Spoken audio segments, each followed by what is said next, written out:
Laddies, it's me, Olivia Rodrigo, and it's time for a brand new Minecraft era. This week, a brand new era for Minecraft began with the 26.40 update. We've got setups for the major Minecraft update, a whole ton of bucketing mob changes, and as a bonus, we've got some more information on the abandoned campsite today.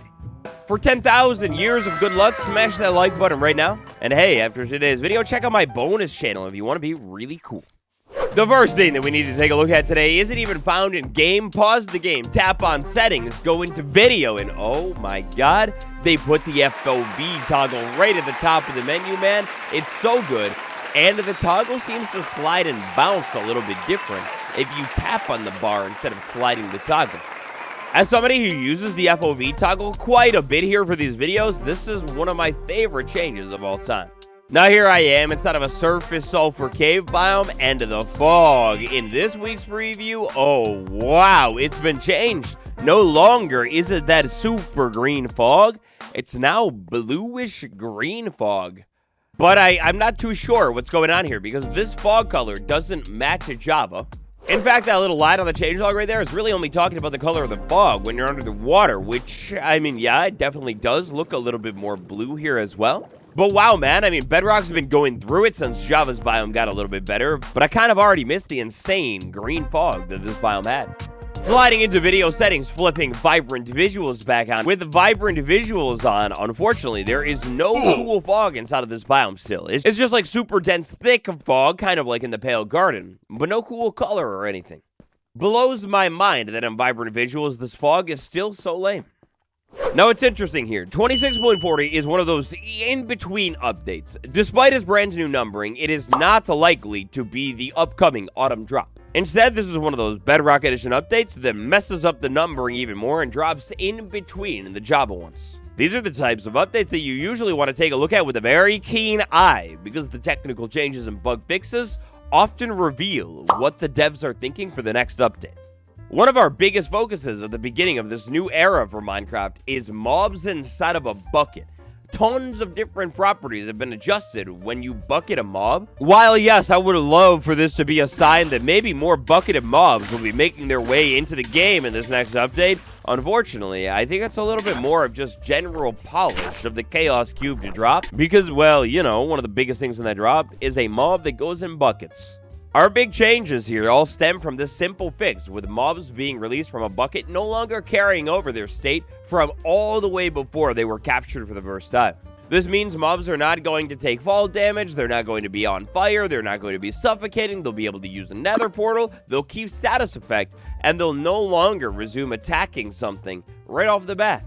Now overall, when I was scanning this changelog, it was very intriguing because typically the beginning of a brand new update era, I mean, it will have like a little bit more to it, but instead, a huge part of, in fact, almost all of the changelog before we get to technical updates, it's all just really bug fixes. But once we slide into the technical updates that happen inside of this preview, things start to get pretty juicy fast. As we know, in updates past, the technical update section, well, that and the experimental technical update section are the two sections that we usually want to look towards for brand new functionality coming to the game.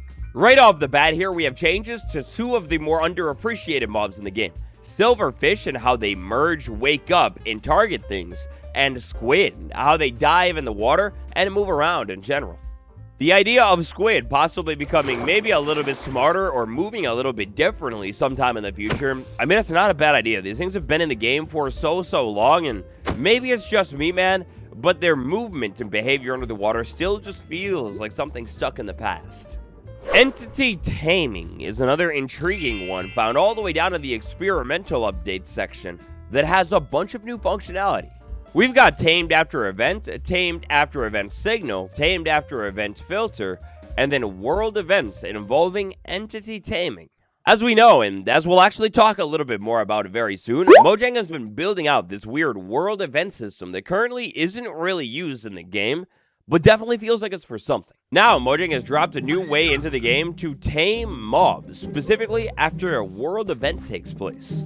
Now, when we talk about world events, think big. Typically, here we want to think about something major that would happen in your world. Maybe a big portal is lit, or like a boss is taken out for the first time. These world events are significant things that happen, and now they could trigger the taming of a mob. Dude, that's so weird. It gets my mind spinning. What kind of mob could end up being tamed after a world event, something big takes place? Like, imagine being able to defeat the dragon and instead of it going away, it all of a sudden becomes some tame version of the dragon that you could, like, fly around. That'd be wild. Over the course of the technical section of the previews in the last update era, the Chaos Cube one, Mojang kept building out all of this dimension functionality. And, you know, all of this new dimensional functionality being built out, well, that was one of the main things lending towards the big theories of the fourth dimension possibly being debuted at this Minecraft Live that just passed us. Obviously, the fourth dimension, unfortunately, was not debuted quite when we thought it was, but the dimension stuff is still in the game. And now, Mojang is working on adjusting these dimension toggles and what can be done with it even more. In this preview, Mojang has significantly improved block search speed while using block volume for fill blocks in dimensions. They've also made some changes involving dimensions and sounds, dimensions and block queries, which is basically looking around for certain types of blocks inside of a brand new dimension. And they even went ahead and adjusted how fog will work in these custom dimensions, making sure their brightness will match the time of day. So, you know, theoretically, we have a world clock going on inside of a dimension that's separate, which very curiously has been made possible now on Java Edition. Well, now, likely for vibrant visuals, these custom dimensions can have a more realistic fog than ever before as well. Now, based off of what was said at Minecraft Live, we know that Mojang is working on a very major update behind the scenes. We also know that the Ancient City portal, the activation of it, seems to be tied to sounds, specifically instruments, music, and notes. And to now, pretty much out of the blue inside of this preview, we've got a brand new API for instruments, aka easier ways to add more instruments and different sounds to the game than ever before. Now, just for a second, picture this. Imagine that we get the update maybe later in the year or next year that the Ancient City portal is now able to be activated.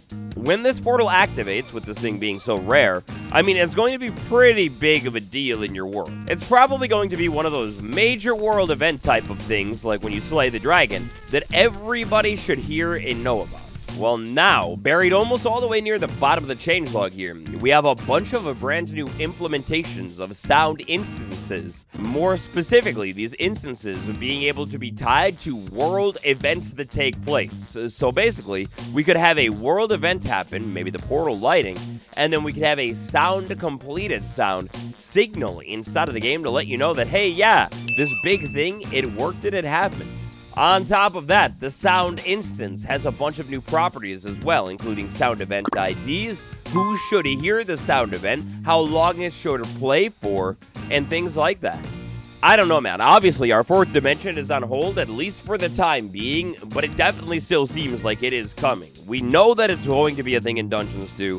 I really don't think it's going to stay inside of Dungeons 2. Nearly every technical feature that we've talked about today could be utilized for the lighting of the Ancient City portal whenever we're able to actually activate. In time, it'll obviously make sense, but why Mojang is focusing so much on dimensions and sounds right now? It's a little bit unclear. Now, next up here, I'd like to slide into something a little bit different. The autumn drop, oh my gosh, is beautiful. You already know I'm so obsessed with this thing. The autumn drop is going to add Minecraft's first brand new structure in like 85 years to the game.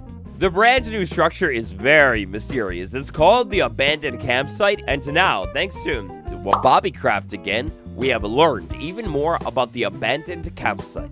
Relatively recently, in one of Bobbycraft's videos, while he was talking about what Mojang showed him, Bobby was one of the creators that got the exclusive look from Mojang at the new update and learned extra information. Bobby revealed that there will be crops at many abandoned campsites and mossy and stone wall bricks. These are a couple of examples of abandoned campsites Bobbycraft recreated inside of his world to kind of give players a little bit of a better idea as to what's coming to the game. We can see here a small little crop circle. That's beautiful. I wonder if we could maybe have some kind of brand new crop in this drop. I mean, imagine how fire it would be to be able to find a new type of crop, maybe corn, but only at the abandoned campsites. We also know that at these abandoned campsites, little things from all around the world will pop up. For example, take a look at this campsite. Bobbycraft recreated it inside of a savanna biome, but there are indeed sweet berries. Here's another example of a campsite. We have the crop pen, and then we have fallen logs, except these fallen logs, they are not from the biome in which the campsite is in. No, instead, according to Bobby Crafter, there will be fallen trees at abandoned campsites that don't necessarily match up the biome in which the campsite is in. And then also at these abandoned campsites, piles of stone will be exposed as well.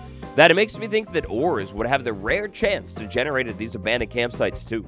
According to Bobby Crafter, these campsites have so many variations as well, maybe even over 20. The idea that the abandoned campsite could have different materials from around the world not only expands the lore of whoever was at this campsite, but it's a great, beautiful way to actually be able to get lucky and find some things around your world that might be hard to find. Like, for example, let's say you're having such a hard time finding the cherry blossom biome, but you found an abandoned campsite inside of, like, the desert.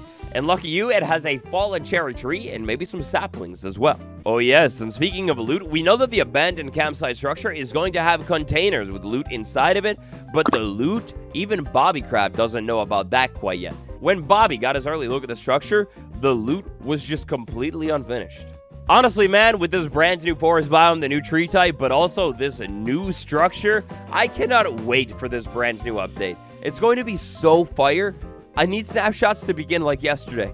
It'll be interesting to see what this new Minecraft era of 26.40 introduces to the game. Thank you all for watching today's video. I want to send a shout out to my other channel. Go check it out and subscribe. Goodbye, everybody. Have a good day. I'll see you tomorrow.